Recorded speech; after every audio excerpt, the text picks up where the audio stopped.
Avis vascular centre మన దేశంలోనే the best varicose vein hospital. నమస్తే, welcome to I Dream News and నిజాలు. 21 గంటల సుదీర్ఘ చర్చల అనంతరం ఇరాన్తో అమెరికా జరిపినటువంటి చర్చలు విఫలమయ్యాయి. ఆ తర్వాత హర్ముజ్ జలసంధి మీద పట్టు బిగించే ప్రయత్నాలను మొదలు పెడుతున్నట్టుగా డొనాల్డ్ ట్రంప్ అనౌన్స్ చేశారు. ఇరాన్ కనుక యాక్సెప్ట్ చెయ్యకపోతే, ఒప్పుకోకపోతే అక్కడి నుంచి బయలుదేరే ప్రతి నౌకని మేము టార్గెట్ చేస్తాము అనేటువంటి మాటను డొనాల్డ్ ట్రంప్ చెప్పారు. ఇజ్రాయెల్ నుంచి నెతన్యాహు కాల్ చేసిన తర్వాతే జేడీ వ్యాన్స్ వెళ్ళిపోయి ఉంటాడు అనేటువంటి ఒక మాట ఇరాన్ చెప్తోంది. ఏం జరిగి ఉంటుంది, ఎందుకని చర్చలు ఫలప్రదం కాలేదు, నెక్స్ట్ ఏం జరగబోతోంది? మనతో పాటుగా ఉన్నారు సీనియర్ జర్నలిస్ట్ సురేష్ ప్రసాద్ గారు. సార్ నమస్తే. సో ముందు నుంచి అనుకున్నట్టుగా అసలు చర్చలు జరుగుతాయా లేదా అనుకున్నప్పుడు చర్చలు జరిగాయి, కాకపోతే సఫలం కాలేదు, విఫలం అయ్యాయి. ఎందుకు, ఏం జరిగింది? యాక్చువల్లీ ఇది ఎప్పుడు సక్సెస్ కాదు టాక్స్. నాకు కూడా డౌట్ ఉంది ఎందుకు వెళ్ళారు వీళ్ళని. జేడీ వ్యాన్స్ని సార్ ఎందుకు పంపించారంటే ఇరానియన్స్ న్యాచురల్లీ వాళ్ళకి సీనియర్ లెవెల్ రిప్రజెంటేషన్ కావాలంటే. స్టీవ్ విట్కాఫ్ కానీ జారెడ్ కుష్నర్ వీళ్ళిద్దరూ నాన్ పొలిటికల్ ఎంటిటీస్. ఒకరు జారెడ్ అయితే సన్-ఇన్-లా, విట్కాఫ్ అయితే business partner president Trump.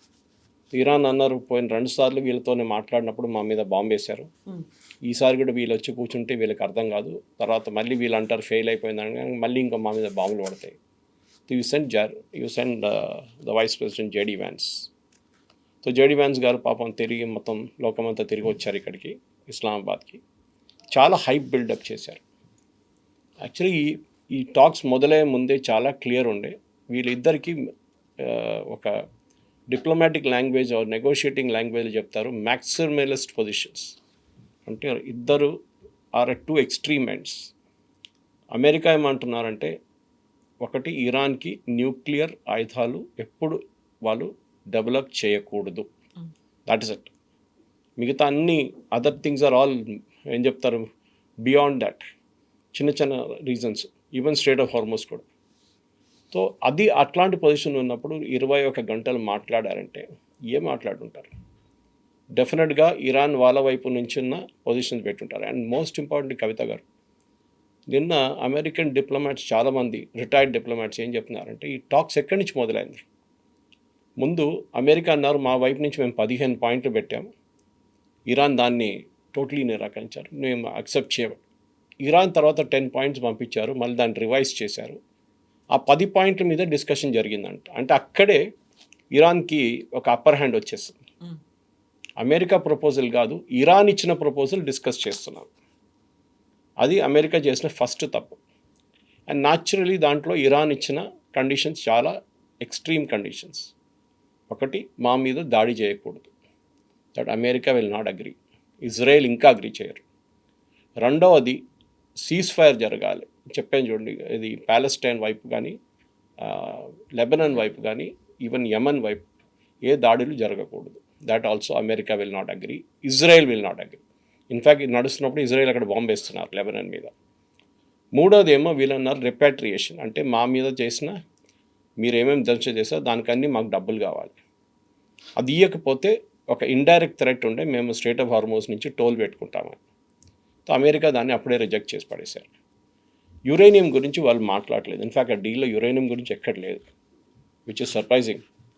Then చిన్న చిన్న రీజనింగ్ అడుగుతున్నారు. దట్ ఈస్ మా మిసైల్ టెక్నాలజీని మేము డెవలప్ చేసుకుంటాం, we will not stop it. So natural ఈ మ్యాక్సిమం నెగోసియేషన్లో ఎప్పుడు ఫస్ట్ సెషన్ ఏమంటారంటే థ్రోట్ క్లియరింగ్ సెషన్ అంటారు డిప్లొమసీలో. థ్రోట్ క్లియర్ చేసుకుంటారు, సవరించుకోవడం అనేది ఫస్ట్ పార్ట్ ఆఫ్ ఇట్. దీనికన్నా ముందు ఇదే ఒప్పందం, ఎస్పెషలీ ద యురేనియం ఒప్పందం ఒబామా టైంలో జరిగింది, 2015. ఓకే, ఆ టైంలో 2015లో ఆల్మోస్ట్ అన్నీ అంగీకరించుకున్నారు Iran, everything they agreed. In fact ఆ ప్రోగ్రామ్ పేరే joint comprehensive plan of action, JCPOA. 2015లో 21 నెలలు మాట్లాడిన తర్వాత 21 months ఆఫ్ నెగోసియేషన్. ఇక్కడ 21 hours జరిగింది, 21 months నెగోసియేషన్స్ ఎప్పుడు ఒక సిట్టింగ్లో జరగదు. మీరు ఫస్ట్ సెషన్ నేను చెప్పినట్టు థ్రోట్ క్లియరింగ్ అంతా జరిగిన తర్వాత you come to a session, మీరు ఇక్కడ ఉంటారు, వాళ్ళు ఇక్కడ ఉంటారు. Then you have to keep coming closer. వచ్చి ఓకే మీరు ఒక కండిషన్ యాక్సెప్ట్ చేస్తారు, వాళ్ళ కండిషన్ యాక్సెప్ట్ చేస్తారు, and finally you arrive at middle destination. ఇద్దరికి విన్ లాగా. సో అది మీకు ఒక సిట్టింగ్లో జరగదు. So if anybody including Pakistan is fooled America into thinking that ఒక సెషన్లో అన్నీ అయిపోతుందంటే అది చాలా తప్పు. ఇన్ఫ్యాక్ట్ ఇరాన్ దానికి ఒక పేరు కూడా ఇచ్చారు ఒప్పందానికి, ఇస్లామాబాద్ MOU. అది జరగదు, ఎందుకంటే it cannot happen. America will not agree. First of all Trump చాలా clear that uranium is the central part of it అని చెప్పారు. చూడండి, బిఫోర్ ఈ లెఫ్ట్ ఫర్ ఫ్లారిడా ఆయన ఏం చెప్పారంటే, నేను everything else is secondary, uranium is the most important thing. మేము ఇరాన్ని ఒక న్యూక్లియర్ పవర్గా అంగీకరించాము. వాళ్ళు న్యూక్లియర్ పవర్ డెవలప్ చేయకూడదు, మిసైల్ పవర్ అంటే వెపన్ గ్రేడ్. సో ఈ JCPOA అగ్రిమెంట్ 2015లో చేసిన ఒప్పందంలో ఇరాన్ ఒకవైపు, ఆ టైంలో US, UK, France, China, Russia, Germany ఇటువైపు ఆలోచించి. It was not just US తోడు. Obama was very very diplomatic. వీళ్ళందరూ తోడు తీసుకున్నారు. ఈసారి చూడండి ఎవరు లేరు. America speaking to Iran directly. Of course after 47 or 49 years first time face to face కలిశారు వాళ్ళు ఇస్లామాబాద్లో. ఆ ఒప్పందంలో కవిత గారు ఇరాన్ అంగీకరించింది ఏంటంటే, మా దగ్గర ఉన్న యురేనియం ప్యూరిటీని ఒకటి మేము స్టాక్ పైన, మా దగ్గర ఉన్న మొత్తం ఎన్ని కిలోలు ఉన్నాయి దాన్ని 98% మేము రెడ్యూస్ చేసేస్తాం. We'll reduce our uranium stockpile, which is a huge thing. ఇప్పుడు వాళ్ళ దగ్గర 480 కిలోలు ఎంత ఉంది. ఇప్పుడు వాళ్ళు 1 కిలో కూడా తగ్గించినట్టు అంటున్నారు. అప్పుడు వాళ్ళు అంగీకరించారు, కానీ ప్రెసిడెంట్ ట్రంప్ రాగానే దాన్ని చింపి పడేశారు. దిస్ ఇస్ యూస్లెస్ అది ఇది అని చెప్పేసి. ఇప్పుడు దానికన్నా చాలా మట్టుకు ఏం చెప్తారు, ఒక లీనియంట్ అగ్రిమెంట్ని సైన్ చేయడానికి రెడీగా ఉన్నారు ప్రెసిడెంట్ ట్రంప్, కానీ ఇరాన్ అంగీకరించట్లేదు. సరే పాత అగ్రిమెంట్కి తిరిగి వెళ్దామంటే ఇరాన్ చెప్తారు, మీరే అన్నారు కదా దట్ పాత అగ్రిమెంట్ వోంట్ వర్క్ అని చెప్పేసి. అగ్రిమెంట్లో ఇంకోటి చెప్పారు, మా ప్యూరిటీ యురేనియం ప్యూరిటీ ఇరాన్ 3.67%లో 15 సంవత్సరాలకి రీటైన్ చేసుకుంటారు. 3.67 అంటే మీరు వెపన్స్ డెవలప్ చేయలేరు. It is only for running your power plant. వాళ్ళ దగ్గర ఒక యురేనియం పవర్ ప్లాంట్ ఒకటి ఉంది, న్యూక్లియర్ పవర్ ప్లాంట్. రష్యా నడిపిస్తున్నారు అది, రష్యన్ టెక్నీషియన్స్. దానికోసం కావాల్సిన uranium 3.67%. This was the best agreement. మీకు మీరు ఇప్పుడు కాదు, ఇంకా 20 సంవత్సరాలు నెగోషియేట్ చేస్తే కూడా ఇట్లాంటి అగ్రిమెంట్ రాదు. కానీ ప్రెసిడెంట్ ట్రంప్కి పెద్ద ఈగో ఆ టైంలో, ఫస్ట్ టర్మ్లో. ఈయన ఎవరు, ఒబామా ఇరాన్కి డబ్బులు ఇచ్చేసిండు అది అని చెప్పి. In fact one of the conditions Iran ఈ నెగోషియేషన్ అది కూడా ఉండే, మా ఫ్రోజన్ అసెట్స్ రిలీజ్ చేయండి. వాళ్ళది billions and billions of dollars worth of assets కానీ మనీ కానీ వాళ్ళ బ్యాంక్లో కానీ మిగతా అసెట్స్లో US సీజ్ చేశారు. దాని నుంచి ఒక చిన్న పోర్షన్ ఒబామా రిలీజ్ చేశారు ఫర్ సైనింగ్ దిస్ అగ్రిమెంట్ 2015లో. దాన్ని కూడా ట్రంప్ తప్పు పెట్టారు. No, how can it do it, అది ఇది అని చెప్పేసి పెద్ద గొడవ చేశారు. అది అట్లనే పోయింది, అగ్రిమెంట్ అవుట్ అయిపోయింది. ఇప్పుడు ఈ జరిగిన చర్చల తర్వాత చాలా క్లియర్గా JD Vance గారు ఆ ప్రెస్ కాన్ఫరెన్స్ చెప్పారు that we're nowhere near the agreement. మేము చాలా మట్టుకు అడిగాము, కానీ ఇరాన్ అంగీకరించలేదు. ఇరాన్ అంటున్నారు America was not serious in the talks. వాళ్ళు ఒక క్లోజ్ మైండ్తో వచ్చారు, ఓపెన్ మైండ్ లేదు వాళ్ళకి. ఎట్లయినా ఈ అగ్రిమెంట్ రాకూడదు అని చెప్పేసి వచ్చిన ఒక కండిషన్లో ఉండేవాళ్ళు. సో ఈ పరిస్థితి చూస్తే, వాళ్ళ బాడీ లాంగ్వేజ్ కూడా చూస్తే, in fact JD Vance press conference ఆ రోజు చూస్తే ఒక పాసిబ్లీ 2.5-3 minutes జరుగుంటుంది అది అంతే. And after that he just walked out straight away and went directly to the airport. ఆలోచించండి, ఎవరో అన్నారు బహుశా ఇంకా నెక్స్ట్ డే దాకా వెయిట్ చేస్తారు, వెయిట్ కూడా చేయలేదు. The entire delegation went to the airport directly. So అక్కడే కట్ ఆఫ్ అయిపోయింది. ఈ టాక్స్ అనేది ఇంకా ప్రసక్తి లేదు.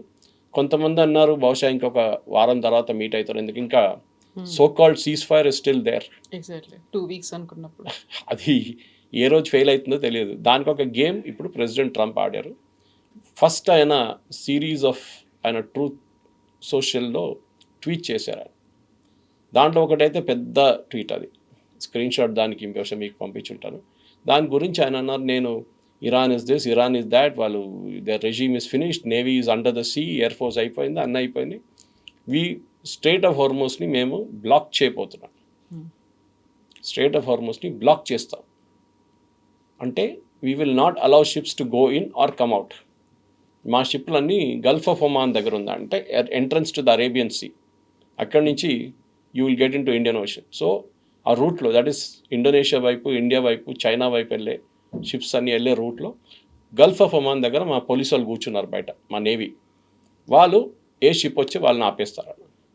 The entire world got shocked. ఎందుకంటే Saudi Arabia, Qatar, Kuwait, Bahrain వీళ్ళందరూ ఆయిల్ ఆగిపోతుంది. They panicked immediately. ప్రెసిడెంట్ ట్రంప్కి చెప్పుంటారు, మీరు ఏం చేస్తున్నారు, ఇది ఆయిల్ ప్రైస్ మళ్ళీ $100 కన్నా పైన వెళ్ళిపోయింది, the entire economy will collapse అంటే. Then CENTCOM came out with a very very serious kind of tweet. US central command, CENTCOM అంటారు, వాళ్ళే ఈ రీజన్ అంతా వాళ్ళ కింద వస్తుంది, వెస్ట్ ఏషియా. వాళ్ళు అన్నారు, we will only stop Iranian vessels. Iran నుంచి క్రూడ్ తీసుకెళ్తున్న వెసల్, ఇరాన్కి క్రూడ్ రావడానికి వస్తున్న వెసల్స్ని మేము ఆపేస్తాం. ఆబ్వియస్లీ ఇది క్వశ్చన్ వస్తుంది. ఒక హైపోథెటికల్ సిచ్యువేషన్ తీసుకుందాం కవిత గారు. ఒక చైనీస్ షిప్ వచ్చింది, చైనా మ్యాక్సిమం తీసుకెళ్తున్నారు వీళ్ళు ఆయిల్. ఒక Chinese ship with a Chinese flag వచ్చింది, యుఎస్ వాళ్ళని ఆపుతారా? టెక్నికల్గా ఇంటర్నేషనల్ వాటర్ వేలో మీకు ఆపడానికి ఏ అధికారం లేదు. మీ ఎకనామిక్ జోన్లో ఉంటే మీరు ఆపొచ్చు, కానీ ఇది మీ ఎకనామిక్ జోన్లో లేదు, అమెరికా ఎక్కడో ఉంది, మీరు ఎట్లా ఆపుతారు ఇక్కడ? చైనా అంటారు, మా షిప్ మీద మీరు దాడి చేస్తే it is like attacking China directly. సరే, చైనాలో వెళ్ళిపోయారు, లోపలికి వెళ్ళి ఫిలప్ చేసుకున్నారు. లేకుంటే అక్కడ ఉన్న ఒక షిప్, దీనికన్నా అక్కడ ఆల్మోస్ట్ 2000 షిప్స్ పడి ఉన్నాయి అక్కడ. దాంట్లో ఒక చైనీస్ ఫ్లాగ్ షిప్ బయటకు వస్తుంది ఫిల్ చేసుకుంటూ. అమెరికా ఏం చేస్తారు? దాన్ని టోర్పిడో చేస్తారా? దాన్ని ఆక్రమిస్తారా?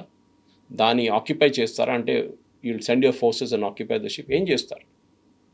It is a very dangerous situation. ఎందుకంటే అప్పుడు ఇమీడియట్ రష్యన్ షిప్స్ రావు అనుకోండి అక్కడికి, ఏదో రష్యన్ షిప్ వచ్చింది అనుకోండి, మీరు రష్యన్ షిప్ని ఆపుతారా? వాళ్ళు అంగీకరిస్తారా? లేదు. ఇరాన్ ఇంకో సిచ్యువేషన్. ఇరాన్ ఇప్పుడు ఏమంటారు, వాళ్ళు ఇప్పుడు అమెరికన్ షిప్స్ కొంతమంది 2 షిప్లు పంపించారు మొన్న వాళ్ళు ఈ మైండ్ స్వీపింగ్ చెక్ చేయడానికి. ఐరన్ ఈస్, ఇరాన్ అన్నారు, మేము మైండ్స్ వేసాం, ఎప్పుడో వేసాం, కానీ ఎక్కడ పోయింది మాకు తెలియదు అంటున్నారు. ట్రేస్ చేయడానికి కుదరట్లేదు, because it keeps floating in the water under ground. America దగ్గర ఒక్క మైండ్ స్వీపర్ కూడా లేదు ఇప్పుడు. ఆలోచించండి, the most powerful navy in the world అని ప్రెసిడెంట్ ట్రంప్ చెప్పుకుంటూ వస్తారు. అమెరికా దగ్గర ఒక్క మైండ్ స్వీపర్ కూడా లేదు. చాలా దేశాల దగ్గర లేదు, ఎందుకంటే ఆ టెక్నాలజీ అవుట్డేటెడ్ అయిపోయింది. ఇప్పుడు ఎవరు మైండ్స్ వాడట్లేదు. ఇదంతా వీళ్ళు వాడుతున్న మైండ్స్ అన్నీ ఆల్మోస్ట్ 1980, 1970 వింటేజ్ ఇరాన్ వాడుతుంది. దానికి ఉన్న షిప్స్ అన్నీ ఇప్పుడు అవుట్ ఆఫ్ కమిషన్ తీసేశారు. సో ఇప్పుడున్నదంతా అండర్ గ్రౌండ్ చిన్న ఏం చెప్తారు, సబ్మెరీన్ లాంటి మైండ్ స్వీపర్స్ ఉన్నారు. వాళ్ళు వెళ్ళి ట్రేస్ చేస్తారు, చేసి ఆ పిక్చర్ పంపిస్తారు, that this is the mind here అంటే. They will send a magnetic thing down, pick up చేసి దాన్ని తీసుకెళ్తారు పైకి షిప్లకి. సో పాత సిస్టంలో the mind sweeper is to literally sweep చేసి తీసుకెళ్తే చాలా కేర్ఫుల్గా హ్యాండిల్ చేయాల్సి. కొంచెం అక్కడెక్కడ కదిలింది అనుకోండి, it will blast. So they have to take it very carefully. So technology మారిపోయింది. ఇప్పుడు యూరోప్లో ఉన్న కొన్ని కంట్రీస్ దగ్గర ఈ టెక్నాలజీ ఉంది, బ్రిటన్ దగ్గర కూడా లేదు. They also decommission their last 2 ships if I remember right. So I think Spain దగ్గర, ఇటలీ దగ్గర, ఫ్రాన్స్ దగ్గర ఉంది ఈ షిప్స్ అన్ని, వాళ్ళు పంపిస్తారు. కానీ అది ప్యారలల్గా జరుగుతున్నాడు. ఇరాన్ ఏం చేశారంటే, వాళ్ళు ఒక కొత్త మ్యాప్ రిలీజ్ చేశారు, ఇది ఈ టాక్స్ కన్నా కొంచెం ముందు. వాళ్ళు అన్నారు, ట్రెడిషనల్ రూట్లో ఇది ఒమాన్ ఇటువైపు, ఇరాన్ ఇటువైపు ఉందనుకోండి, the ships pass through like this. Iran అన్నారు, మోస్ట్ ఆఫ్ ద షిప్స్ ఏం చేస్తారంటే ఒమాన్ వైపు నుంచి వెళ్తారు, ఇన్ అండ్ అవుట్. 2 లేన్లు ఉన్నాయి, మన ట్రాఫిక్ లేన్ లాగా. దాని ఒక డివైడర్ ఉంది, ఫిజికల్ డివైడర్ లేదు కానీ it's a mental divider there. అది షిప్ క్యాప్టెన్స్కి తెలుసు అది. సో మీరు ఫాలో చేయాల్సిన రూట్ కొలిషన్ కాదేం కాదు, ఎందుకంటే the narrowest point strait of Hormuz is 21 కిలోమీటర్లు, నారోయెస్ట్ పాయింట్ అనమాట. ఆ పరిస్థితుల్లో 21 కిలోమీటర్స్లో మీరు చాలా కేర్ఫుల్గా షిప్స్ నడిపించాల్సి వస్తుంది. 21 అనుకుంటే మనం అనుకుంటే చాలా పెద్దది కదా. ఓకే, మేము ఇంటికాడ నుంచి నేను బయలుదేరి జూబ్లీస్కి వెళ్ళేదాకా 21 కిలోమీటర్స్ ఉంటుంది. ఇంత డిస్టెన్స్ చాలు కదా ఒక షిప్కి, 2 షిప్లకి కాదు. ఆ డెప్త్ చాలా తక్కువ. So that go through the maximum depth area to get that. So Iran ఏం చేశారంటే ఒక ప్లాన్ చేశారు 3 రోజులు 4 రోజుల ముందు. వాళ్ళు అన్నారు, ఒమాన్ వైపు మీరు వెళ్ళకూడదు, అక్కడ మేము మైన్ వేసేసాం, you have to come through our area towards Iran and then take a U turn and take a right turn literally. అప్పుడు ఏమవుతుందంటే, ఇరాన్ ఒక ఐలాండ్ ఒకటి it's called Qeshm island, QUESHEM, 150 కిలోమీటర్ల లెంగ్త్ ఐలాండ్ అది. I think about 1,50,000 people ఆ ఐలాండ్లో ఉంటారు. ఆ ఐలాండ్లో వీళ్ళ రెవల్యూషనరీ గార్డ్స్ వాళ్ళు ఉన్నారు. సో వాళ్ళు అబ్జర్వ్ చేస్తారు ప్రతి షిప్ని, ఎవరిది ఏ ఫ్లాగు, దాని పేరేంటి, దాని రిజిస్ట్రేషన్ ఎవరి పేరు మీద ఉంది, కెన్ ఈజీలీ సర్చ్. అది అంటున్నారు అటువైపు నుంచి వెళ్ళాలన్న. So all the ships got confused, ఇప్పుడు ఏం చేయాలని చెప్పి అందరు ఆగిపోయారు. అప్పుడే ఈ బ్లాకేడ్కి కొత్త న్యూస్ వచ్చిందనమాట. ఇప్పుడు అమెరికా ఏమంటున్నారు, దట్ ఇరాన్ ఇచ్చిన మ్యాప్ అవుట్, మీరు follow the old system going via Oman పక్క నుంచి వెళ్ళండి అని. ఈ కెషేమ్ ఐలాండ్ అనేది ఒక హిస్టరీ ఉంది దానికి. అక్కడ ఉన్న ప్రజలు they speak Parsi, they speak Arabic and Hindi, 3 languages mix మాట్లాడతారు. వీళ్ళందరూ చాలామంది దాని నుంచి ఇండియా నుంచి వెళ్ళిన వాళ్ళు, ఎప్పుడో 16th-17th centuryలో they went and settle there Qeshm ఐలాండ్లో. సో ఆ island it's a beautiful island. అది మీరు నేషనల్ జియోగ్రఫిక్లో చూడాలి, ఒక స్టోరీ ఉండే దాని గురించి. Beautiful rock formations, salt formations. మన వైపు అరకు వైపు మీకు కనిపిస్తుంది ఒక couple of caves, Borra caves లాంటి, something like that they have అన్నమాట. సో ఇప్పుడున్న పరిస్థితుల్లో America, latest story, America is blocked the strait of Hormuz for Chinese ships. అంటే చైనీస్ ప్రోడక్ట్ తీసుకెళ్తున్న షిప్స్, ఆయిల్ ఒకటే కాదు, ఫర్టిలైజర్ కూడా ఉండొచ్చు, చైనా తీసుకెళ్తారు ఫ్రమ్ ఇరాన్, అది కూడా బ్లాక్ చేసేసారు. ఈ పరిస్థితుల్లో ఇప్పుడు ఏం జరుగుతుందనేది లోకం ఎదురు చూస్తున్నారు. Oil already started climbing up, stock market కూడా డౌన్ అయిపోతుంది. ప్రెసిడెంట్ ట్రంప్కి ఇప్పుడు ఆప్షన్స్ లేదు కవిత గారు. He has literally run out of options. So discussions టైంలో ఎవరు స్టబన్గా అడమంట్గా లేరు. ఆల్మోస్ట్ క్లోజింగ్ స్టేజ్కి వచ్చిన టైంలో అంతా పీస్ఫుల్గానే సక్సెస్ఫుల్గానే అయిపోతుంది అనుకున్న టైంలోనే నెతన్యాహు దగ్గర నుంచి జెడీ వ్యాన్స్కి కాల్ వచ్చింది. ఆ కాల్ వచ్చిన తర్వాత హీ చేంజ్ హిజ్ మైండ్, సడన్గా మారిపోయాడు, ఇమ్మీడియట్గా వెళ్ళిపోయారు అక్కడ నుంచి. అది విఫలమయ్యాయి అనేటువంటి ఒక ప్రకటన వచ్చింది అనే మాటని ఇరాన్ నుంచి చెప్తున్నారు కదా. అరాగ్చి ఆ మాట అంటున్నారు, ఎక్స్టర్నల్ అఫైర్స్ మినిస్టర్. నెతన్యాహుకి ఇరాన్కి ఎప్పుడు పడదు, మనకు తెలిసిందే, పాత స్టోరీ అది. కానీ జేడీ వాన్స్ ఏమన్నట్టే, నేను 15 సార్లు మాట్లాడాను ప్రెసిడెంట్ ట్రంప్తో, constantly with the team also.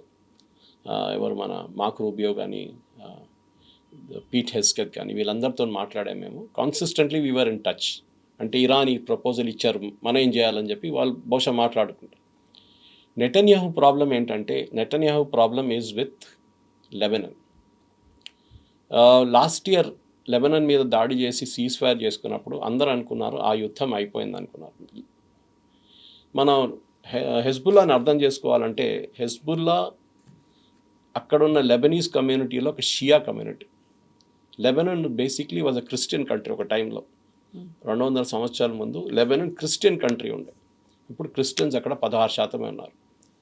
చాలా మటుకు షియాస్ అక్కడ వచ్చి సెటిల్ అయిపోయారు కొన్ని సంవత్సరాల నుంచి. ఇప్పుడు 1/3 ఆఫ్ లెబనాన్స్ పాపులేషన్ ఇస్ షియా. కానీ అక్కడ ఉన్న గవర్నమెంట్ ఇస్ సున్నీ. వాళ్ళకి వీళ్ళకి పడదు. ఎప్పుడు ఎక్కువ గొడవ చేస్తే ఈ షియా వాళ్ళు దే విల్ ఓవర్త్రో ద గవర్నమెంట్కి భయం ఉంది, వాళ్ళ దగ్గర రెగ్యులర్ ఆర్మీ అంత పెద్ద ఆర్మీ లేదు. సో దాన్ని సపోర్ట్ చేయడానికే ఇజ్రాయెల్ వాళ్ళతో చర్చలు నడుపుతున్నారు. ఎవరితోని? Government of Lebanon. చాలా వీక్, కానీ వాళ్ళకి పార్లమెంట్ ఉంది, డెమోక్రసీ ఉంది, ఎలక్షన్ ఉంది, అన్నీ ఉన్నాయి వాళ్ళకి. దీనికన్నా ముందు లెబనాన్ ఉన్న హెజ్బుల్లాకి అన్నిటికంటే పెద్ద సపోర్ట్ సిరియా ఉండే. వీళ్ళ ఆయుధాలు, వీళ్ళది డబ్బులు ఇరాన్ పంపించేది వయా సిరియా ఉండే, when Hafiz al Assad was there. Okay, ఆయన్ని బషీర్ అల్ అసాద్, దాని తర్వాత he went out, Assad was out. ఆయన్ని ఒక కూలాగా లిటరల్లీ యుఎస్ సిఐఏ చేసిన ఆపరేషన్ అది చేసి బయటపడేశారు. దాని తర్వాత హెజ్బుల్లాకి వచ్చే ఆయుధాలు ఆగిపోయినాయి. అట్ ద సేమ్ టైం మీకు గుర్తుంటుంది, వాళ్ళ లీడర్ నస్రుల్లాని చంపారు. చాలా మటుకు పేజర్ బాంబ్ బ్లాస్ట్ జరిగింది. So literally Hezbollah was wiped out. అందరూ అనుకున్నారు ఈసారి కూడా హెజ్బుల్లాకి పవర్ ఉండదు, హెజ్బుల్లా ఏం చేయలేరని. కానీ సర్ప్రైజింగ్లీ ఈసారి మళ్ళీ వాళ్ళు తిరిగి వచ్చారు. బహుశా ఏం జరుగుతుందంటే, వాళ్ళ దగ్గర ఉన్న మిగతా వాట్ ఎవర్ లెఫ్ట్ ఓవర్ ఆయుధాలు, they are possibly using it now, last attempt లాగా అన్నమాట. సో హెజ్బుల్లాని ఒక సిరియన్ ఇన్ఫ్లుయెన్స్ కూడా మీరు చూస్తే, ఇప్పుడు ఇజ్రాయెల్ లిటనీ రివర్ దాకా వచ్చేసారు. అంటే సదర్న్ లెబనాన్లో దూరేశారు వాళ్ళు. They destroyed village after village. వాళ్ళు అంటున్నారు ఇంకా ఎవరు అక్కడ రాకూడదు, ఇది మా ఏరియా అయిపోయింది అంటున్నారు. The same thing Israel did in Syria. సిరియాలో చాలా ఫ్యాక్షన్స్ ఉన్నాయి. ఆఫ్టర్ అసాద్ పారిపోయిన తర్వాత అక్కడ ఫ్యాక్షన్ మీద ఫ్యాక్షన్ కొట్టుకుంటున్నారు. అక్కడ కూడా ఇజ్రాయెల్ చాలా మటుకు పోర్షన్స్ ఆక్యుపై చేసుకున్నారు. వాళ్ళు ఒక బఫర్ డివిజన్ బిల్డప్ చేస్తున్నారు కవిత గారు, మా మీద రేపు దాడి జరగకూడదు. సో ఇజ్రాయెల్స్ పొజిషన్ ఇస్ చాలా చాలా క్లియర్. బెంజమిన్ నెతన్యాహు నిన్న ఒక పెద్ద మెసేజ్ పంపించారు మీకు, I think I sent it you. He was justifying నేను యుద్ధానికి ఎందుకు వెళ్ళాను అని చెప్పేసి. అండ్ మీరు అది చదివితే you will really be convinced. I mean diplomats అంటారు, diplomacy is the art of telling people to go to hell so much that they would like to go there అన్నమాట. ఇంగ్లీష్లో అంటారు దాన్ని. హెల్కి వెళ్ళమని ఎంత బాగా కన్విన్స్ చేస్తారు, నరకానికి వెళ్ళమని చెప్పినా ఈజీగా యాక్సెప్ట్ చేయాలి. చెప్తారు. That is diplomacy, same language. నేను ఎందుకు చేశాను, ఇజ్రాయెల్ ప్రజల కోసం చేశాను, మీకోసం చేశాను అని చెప్పి నెతన్యాహు చాలా డీటెయిల్డ్గా స్టేట్ బై స్టేట్, అంటే లెబనాన్ తర్వాత సిరియా తర్వాత ఇరాక్, అన్నిటికంటే పెద్ద బ్లండర్ ఇప్పుడు ప్రెసిడెంట్ ట్రంప్ చేశారని చెప్తున్నారు ఈ వార్తో. కానీ దీనికన్నా ముందు యుఎస్ హిస్టరీలో ఒక సర్వే జరిగింది among the diplomats retired and serving. America వాళ్ళ హిస్టరీలో అన్నిటికంటే పెద్ద ఫారిన్ పాలసీ బ్లండర్ ఏం చేశారు. Most of people will say వియట్నాంకి వెళ్తాం మనం, Vietnam was the biggest blunder. But that time America was అంత పెద్ద డిప్లొమాటిక్ పవర్ లేకుండే. ఓకే, లిండన్ జాన్సన్ ఉండే, జాన్ ఎఫ్ కెనడీ తర్వాత వచ్చారు. కానీ the biggest blunder was president Bush and Iraq war. Weapons of mass destruction ఉందని చెప్పి మొత్తం అక్కడ వెళ్ళి నేటో ఫోర్సెస్ని తోడు తీసుకెళ్ళి ఇరాక్ని మొత్తం దంచారు. వెపన్స్ ఆఫ్ మాస్ డిస్ట్రక్షన్ దొరకలేదు. Today Iraq has become a lawless society. మూడు ఫ్యాక్షన్లు, నాలుగు ఫ్యాక్షన్లు కొట్టుకుంటున్నారు. అల్ఖైదా ఉన్నారు, ఐసిస్ ఉన్నారు, ఇరాన్ ప్రాక్సీస్ ఉన్నారు అక్కడ, and then the Iraqi government ఉన్నారు. Same situation is there in సిరియాలో. అక్కడ ఒక former terrorist, Al Qaeda terrorist, $10 million reward ఉన్న ఒక టెర్రరిస్ట్ని ఇప్పుడు ప్రెసిడెంట్గా కూర్చోబెట్టారు యుఎస్ అక్కడ. బికాస్ వాళ్ళకి చాయిస్ లేదు ఇంకా. సో ఈ పరిస్థితుల్లో ఇజ్రాయెల్ వాళ్ళ పని వాళ్ళు చూసుకుంటున్నారు, వాళ్ళని తప్పు పట్టలేమని. If they are pressurising US and US ఆ ప్రెషర్లో పడిపోతారంటే అది యుఎస్ తప్పు, ప్రెసిడెంట్ ట్రంప్ తప్పది. కానీ ప్రెసిడెంట్ ట్రంప్ కూడా తెలుసు that the bigger threat Israel మీద ఒక దాడి రేపు జరిగితే రేపు యుఎస్ మీద దాడికి జరగవచ్చు, ఇంకో 9/11 జరగవచ్చు. That president Trump is very clear అన్నమాట. సో బహుశా ఫస్ట్ టైం ఈ స్ట్రైట్ ఆఫ్ హార్మోస్లో స్ట్రాటజీ మార్చారు. వాళ్ళు బ్లాక్ చేసే బదులు మేమే బ్లాక్ చేసేస్తాం, వాళ్ళని బయటికి వెళ్ళనియం. కానీ క్వశ్చన్ నౌ ఇస్ హైపోథెటికలీ రేపు ఖతార్ నుంచి ఒక గ్యాస్ ఫిల్ చేసిన, ఒక ఎల్పిజి గ్యాస్ ఫిల్ చేసిన ఒక షిప్ స్ట్రైట్ ఆఫ్ హార్మోస్ నుంచి బయలుదేరింది. ఇరాన్ దాన్ని కొడతారా? ఎస్పెషలీ నెక్స్ట్ 1 week ఈ సీజ్ ఫైర్ ముందు America wants that to happen. వాళ్ళు కావాలంటే ఒక డమ్మీ షిప్ పంపిస్తారు, ఇరాన్ కొడతారా లేదా చూద్దాం అని చెప్పేసి. ఇరాన్ కొట్టారనుకోండి, America will say cease fire is over, మేము బాంబింగ్ మొదలు పెట్టేస్తాం, వీఆర్ రెడీ అండ్ లాక్డ్ అన్నారు ప్రెసిడెంట్ ట్రంప్ నిన్న. మళ్ళీ యుద్ధం మొదలవుతుంది అండ్ మళ్ళీ ఇదే whatever happen. But this time definitely Iranian government పడిపోతుంది, దాంట్లో డౌట్ లేదు. వాళ్ళు తట్టుకున్నారు ఇన్ని రోజులు, ఆల్మోస్ట్ 40 days, కానీ ఇంకా వాళ్ళు చేయలేక, వాళ్ళ మొత్తం almost the entire Iran is finished.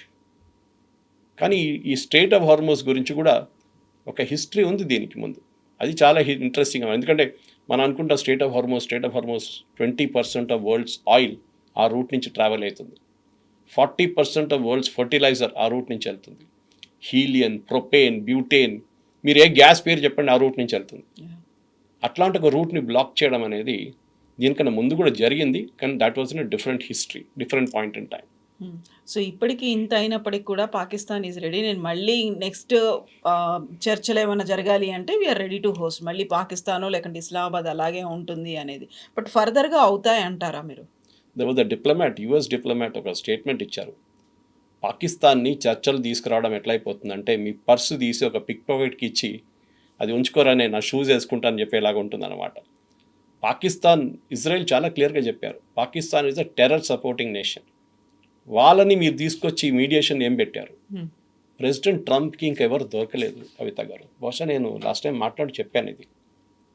Oman original negotiator 2 సార్లు, వాళ్ళు బ్యాక్అవుట్ అయిపోయారు ఈసారి. టర్కీ బ్యాక్అవుట్ అయిపోయారు. ఈజిప్ట్ కూడా బ్యాక్అవుట్ అయిపోయారు. ఈజిప్ట్ అన్నారు మేము చేయం, మా పక్కన మేము ఇజ్రాయెల్ పక్కన ఉంటాం, రేపు ఇజ్రాయెల్ కోపం వస్తే మా మీద కొట్టేస్తాడు రేపు మనం. They also back out. యుఎస్కి దొరికిన ఒక బక్రా పాకిస్తాన్, అండ్ పాకిస్తాన్ రెడీగా ఉన్నారు, ఎందుకంటే వాళ్ళకి పబ్లిసిటీ కావాలి, డబ్బులు కావాలి. ఇది హోస్ట్ చేసిన దానికి సౌదీ అరేబియా వాళ్ళకి $5 బిలియన్ ఇచ్చారు. సౌదీ అరేబియాలో పాకిస్తాన్ ఎయిర్క్రాఫ్ట్ అని తీసారు, అక్కడ పెట్టుకున్నారు. ఇదంతా జరిగింది లాస్ట్. సో పాకిస్తాన్ రోల్ ఏంటంటే దీనికి పబ్లిసిటీ కోసం వచ్చారు. కానీ ఇప్పుడు ఎట్లయిపోయిందంటే ఇజ్రాయెల్ టార్గెట్లో వచ్చేసారు పాకిస్తాన్ కూడా. వీళ్ళ ఎయిర్క్రాఫ్ట్ తీసుకెళ్ళి సౌదీ అరేబియాలో పెట్టారు. ఇజ్రాయెల్కి ఒక డౌట్ ఏంటంటే సౌదీ అరేబియాకి న్యూక్లియర్ టెక్నాలజీ అమ్ముతున్నారు పాకిస్తాన్, అందుకే పాకిస్తాన్ దగ్గర డబ్బులు లేవు. ఇప్పుడు వాళ్ళ దగ్గర ఉన్నది న్యూక్లియర్ టెక్నాలజీ, అన్నిటికంటే పెద్దది, which is exactly what US ఇరాన్ని ఆపడానికి ట్రై చేస్తున్నారు. పాకిస్తాన్ చాలా రోజుల నుంచి ఈ న్యూక్లియర్ టెక్నాలజీని అమ్మడానికి ట్రై చేస్తున్నారు వాళ్ళ డబ్బుల కోసం అంతే. So Saudi Arabia is possibly ready to buy. దీనికన్నా ముందు సౌదీ అరేబియా దగ్గర న్యూక్లియర్ రియాక్టర్ ఉంది ఒకటి, బట్ యురేనియం వాళ్ళు FN గ్రేడ్స్కి రాలేదు వాళ్ళు. సో సౌదీ అరేబియాకి పాకిస్తాన్ ప్లేన్లు తెచ్చి పెట్టుకున్నారు. This is the first step. ఎందుకంటే వాళ్ళ నడుమిట్లో ఒక ఒప్పందం ఉంది, డిఫెన్స్ అగ్రిమెంట్ ఉంది. మా మీద దాడి చేస్తే మీరు హెల్ప్ చేయాలి, మీ మీద దాడి చేస్తే మేము హెల్ప్ చేస్తామని. అండ్ ఆల్మోస్ట్ 3,000 మంది సోల్జర్స్ దాకా వచ్చి అక్కడ ఉన్నారు. ఎందుకంటే Saudi Arabian army is nothing. Pakistan army at least ఏం చెప్పినా కానీ మనతో పోరాడి వాళ్ళకి కొంచెం ఎక్స్పీరియన్స్ ఉంది. So they will come and stay there వాళ్ళు. ఎందుకంటే ఇరాన్ వైపు నుంచి రేపు మిసైల్స్ మొదలైతే సౌదీ అరేబియా దగ్గర అడ్డుకోవడానికి మిసైల్స్ లేవు, అయిపోయినాయి వాళ్ళ దగ్గర స్టాక్ అంతా. సో పాకిస్తాన్ వాళ్ళ ఎయిర్క్రాఫ్ట్ యూజ్ చేసి దాన్ని కౌంటర్ చేస్తారు, ఎయిర్క్రాఫ్ట్ ఉన్న మిసైల్స్ యూజ్ చేసి. అది చూడాల్సిందే ఎంత ఉంటుంది. ఎందుకంటే ఒకసారి ఇరాన్ ఫైరింగ్ చేస్తే మనం ఎప్పుడు చెప్తుంటాం చూడండి, పిచ్చోన్ చేతిలో రాయిలాగా ఉంటుంది, ఎక్కడ పడేస్తాడో తెలియదు ఇరాన్ తీసుకెళ్ళి. అదే జరుగుతుంది. కానీ ఈ strait of Hormuz back in focus వచ్చింది. దీనికన్నా ముందు 1953లో ఇదే స్ట్రెయిట్ ఆఫ్ హార్ముజ్ని బ్లాక్ చేశారు. అదొక హిస్టరీ. ఆ టైంలో బ్రిటన్ బ్లాక్ చేశారు. బ్రిటన్ స్ట్రెయిట్ ఆఫ్ హార్ముజ్ని బ్లాక్ చేశారు. ఆలోచించారు 1953లో. ఆ టైంలో మొహమ్మద్ మొసావి అని చెప్పి ఒక ఇరానియన్ ప్రెసిడెంట్ ఉండే, చాలా పాపులర్ మనిషి, డెమోక్రసీ ఎలక్షన్లో గెలిచిన చాలా పాపులర్గా ఇరానియన్ ప్రెసిడెంట్ ఉండే. కానీ అమెరికాకి అండ్ స్పెషలీ బ్రిటన్కి ఆయనకు అస్సలు పడదు. ఆయన అన్నారు, మా దగ్గర ఉన్న అప్పుడే ఈ ఆయిల్ అంతా బయటికి తవ్వి తీస్తున్నారు, అది చేసిన పని అంతా బ్రిటిష్ కంపెనీలు. సో బ్రిటన్ ఏం చేస్తుందంటే ఆయిల్ అన్నీ తీసుకెళ్ళిపోతుండే, ఇరానియన్ ఆయిల్. సో ఒకరోజు ఆయన అన్నారు, ఇదేంటి మీరు తీసుకుపోతున్నారు మా ఆయిల్ అని చెప్పి he nationalize the company. Okay, and ఆ కంపెనీ నేషనలైజ్ చేసిన తర్వాతనే గొడవ అంతా జరిగింది కవిత గారు. ఈ Mohammad that was called Anglo Iranian company. Later it became BP, British Petroleum. ఇది మొత్తం ఇరానియన్ ఆయిల్ రిజర్వ్స్ అంతా వాళ్ళ చేతిలో ఉన్నాయి. సో ఈయన నేషనలైజ్ చేసిన తర్వాత బ్రిటన్ ఆల్మోస్ట్ అవుట్ అయిపోయారు. సో ఇమ్మీడియట్లీ బ్లాకేట్ పెట్టి అమెరికన్ CIAని తీసుకొచ్చి మొహమ్మద్ మొసావిని పదవి నుంచి తొలగించేశారు. ఖర్చు పెట్టింది $3 మిలియన్ అంతే CIA ఒఫీషియల్గా. ఆయన తీసిన తర్వాత, ఆయన్ని బయటపడేసిన తర్వాత again the oil reserves came back to Britain. మళ్ళీ షా ఆఫ్ ఇరాన్ని గదిలో పెట్టి అక్కడ థ్రోన్ మీద పెట్టి అమెరికా వీళ్ళు ఆయిల్ అంతా నడిపించారు బ్రిటన్. దాని తర్వాత మనకు జరిగిందో 79లో ఖొమైనీ వచ్చిన తర్వాత again British got throne out totally. So ఈ హిస్టరీ మన దగ్గర ఉంది. ఆ టైంలో బ్రిటన్ బ్లాక్ చేశారు strait of Hormuz. And strangely enough I remember right, నేను ఎప్పుడో ఒకసారి చదివాను ఇది, the only country to defy Britain was Japan. వాళ్ళకు షిప్ పంపించారు, చూద్దాం మీరు ఏం చేస్తారని చెప్పి. ఏం చేయలేదు బ్రిటన్, భయపడ్డారు. అట్లాంటి పొజిషన్ ఇప్పుడు కూడా జరుగుతుందా లేదా అని మనం చూడాల్సింది. That is why I talked about China and Russia. Will they break the stalemate? ఎందుకంటే ఎన్ని రోజులు మీరు చైనీస్ ఆరిజిన్ చైనాకి వెళ్ళే షిప్స్, ఇరాన్ నుంచి వెళ్ళే షిప్స్ని ఆపుతారు? మిగతా షిప్స్ కూడా ట్రావెల్ కావాలి కదా. సౌదీ అరేబియాలో ఫిలప్ చేసి పడిన షిప్స్ చాలా ఉన్నాయి. ఖతార్, కువైత్, బహ్రెయిన్, ఇక్కడ అన్ని ఫిలప్ చేసి ఈ స్ట్రెయిట్ ఆఫ్ హార్ముజ్లో ముందు పర్షియన్ గల్ఫ్ నుంచి రావాల్సిన షిప్స్ ఉన్నాయి. 2,000 షిప్స్ పడినాయి అక్కడ. షిప్స్ ఒకటే, ఆయిల్ ఒకటే కాదు, కంటైనర్ కార్గో ఉంది, అది కూడా అట్లనే ఉంది. ఇదన్నీ రావాలంటే డెఫినెట్గా ఈ స్ట్రెయిట్ ఆఫ్ హార్ముజ్ని కంప్లీట్గా ఓపెన్ చేయాల్సి వస్తుంది. So basically I think America ఏం చేస్తున్నారంటే, ప్రెసిడెంట్ ట్రంప్ స్ట్రాటజీ ఏంటంటే, ఇరాన్ ఫస్ట్ ఒక షిప్ మీద దాడి చేయనియండి, పోతే పోయింది ఒక షిప్, కానీ that will give me an excuse to go after Iran totally. మా రిసోర్సెస్ మొత్తం పెట్టేస్తాను వాళ్ళ మీద అంటే. ఇన్ఫ్యాక్ట్ మీరు number of C-30s, C-3s and వాళ్ళ ట్రాన్స్పోర్ట్ ఎయిర్క్రాఫ్ట్ లాస్ట్ 1 వీక్లో డిగో గార్షియా కానీ మిగతా అలేద్ ఎయిర్బేస్ ఖతార్లో కానీ మిగతా ప్లేసెస్లో ఆల్మోస్ట్ 100 to 200 సార్టీస్ జరిగింది. వాళ్ళు అమ్యునిషన్స్ తీసుకొస్తున్నారు, రీప్లెనిష్ చేస్తున్నారు, అంతా మొత్తం అయిపోయింది కదా లాస్ట్ ఫస్ట్ స్పేస్లో. సో ఈ 1-2 వీక్స్ టైం అందరికీ ఒక బ్రేక్ ఇచ్చినట్లు అయిపోయింది. ఇరాన్ కూడా రీగ్రూప్ చేస్తున్నారు, అమెరికా కూడా రీగ్రూప్ చేస్తున్నారు. This is now going to be fight to the finish. Possibly ఈ యుద్ధం జరిగితే వితిన్ ఒక వారం 10 రోజుల్లో I think Iran will be finished. వాళ్ళకి ఛాన్స్ లేదు, వాళ్ళకి ఏం చేయలేరు వాళ్ళు. అమెరికా అంత ఓవర్వెల్మింగ్ పవర్ పెట్టి కొడతారు. Because the end of the day 1953లో జరిగిన అదే స్ట్రాటజీ ఎందుకు కొట్లాడుతున్నారు? ఆయిల్ కోసం. ఆ రోజు బ్రిటిష్ పెట్రోలియం వాళ్ళ కంపెనీ నేషనలైజ్ చేశారని చెప్పి బ్రిటన్ తీసుకొచ్చి బ్లాకేడ్ చేసి అమెరికా సహాయంతో వాళ్ళ బ్లాకేడ్ పెట్టారు ఆ రోజు. ఇరాన్ లాస్ట్ అగ్రీ చేయాల్సి వచ్చింది. సో అదే పరిస్థితి history is now repeating it self. ఈసారి కూడా the question is oil. President Trump అప్పుడప్పుడు చెప్తుంటారు చూడండి, చాలా ఆయిల్ ఉంది అక్కడ, we can all make lot of money. This is the end of it. Oil కోసమే ఈ పోరాటం. యురేనియం అంతా is a side story to this. Yes, sir. Thank you so much, sir. Thank you very much.